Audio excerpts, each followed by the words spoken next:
और बिहार की राजनीति में प्रशांत किशोर की बांकीपुर में हुई जीत के मायने गंभीरता से तलाशे जा रहे हैं। सवाल उठता है कि क्या इस जीत के बाद प्रदेश में विपक्ष का समीकरण बदलेगा? क्या बीजेपी के राष्ट्रीय अध्यक्ष नितिन नवीन और मुख्यमंत्री सम्राट चौधरी के राजनीतिक कद पर भी पीके के जीत का असर पड़ रहा है? बांकीपुर में प्रशांत किशोर की हुई जीत के आईने में चुनाव प्रचार दौरान जनसुराज की ओर से निकली आवाज को सुनना जरूरी है। पीके जब चुनाव प्रचार करते थे तो वो ये जरूर कहते हुए सुने गए कि ये चुनाव सिर्फ एक विधानसभा क्षेत्र का नहीं, ये चुनाव बिहार के नए नवेले मुख्यमंत्री सम्राट चौधरी के कार्यकाल की परीक्षा भी है। अभी कुछ ही दिन पहले अपने कार्यकाल का 100वां दिन पूरा किया है और प्रशांत किशोर जीत के बाद रुके नहीं हैं। लगातार मीडिया को दिए जाने वाले इंटरव्यू में, बयान में बीजेपी का चाल, चरित्र और चेहरा की बात करते हैं। उनका सीधा टारगेट इन दिनों हालांकि सीएम सम्राट चौधरी हैं। जानकारों की राय में ये तो स्पष्ट दिख रहा है कि बिहार के सियासी पिच पर विपक्ष की बैटिंग कमजोर हुई।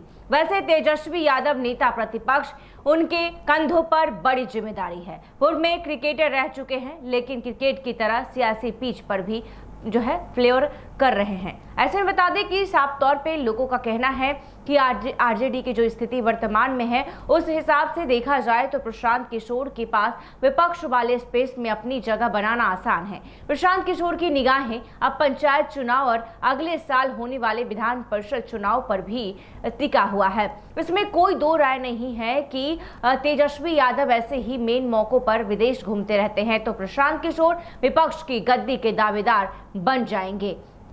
आपको बता दें कि बांकीपुर विधानसभा सीट के हुए उपचुनाव में जिस तरह से परचम जनसुराज के सूत्रधार प्रशांत किशोर ने लगाया है, उसके बाद तरह तरह के आरोप लगाए जा रहे हैं। साफ तौर पे ये कहा जा रहा है कि क्या प्रशांत किशोर जिस तरह से बयान दे रहे हैं, उनका टारगेट सिर्फ सीएम सम्राट चौधरी हैं, क्योंकि जब वो मीडिया कर्मियों से जब भी बात कर रहे हैं तो सीएम सम्राट चौधरी के चाल चरित्र को लेकर भी बयान दे रहे हैं। साफ साफ कहते हुए नजर आ रहे हैं कि सीएम सम्राट चौधरी की चाल चरित्र बिहार की जनता स्वीकार नहीं कर रही है। बिहार की जनता मुख्यमंत्री के तौर पर सम्राट चौधरी को नहीं देखना चाहती है। ऐसा कहना सम्राट पीके यानी कि प्रशांत किशोर का है। तो आपको बता दें कि प्रशांत किशोर जिस तरह से मुख्यमंत्री सम्राट चौधरी को टारगेट कर रहे हैं, यूं तो कहा जा सकता है कि जब चुनाव प्रचार कर रहे थे, इसी दरमियान कई लोगों से यानी कई मीडिया कर्मियों से बातचीत करते हुए कहा कि ये सिर्फ एक सीट की लड़ाई नहीं, बल्कि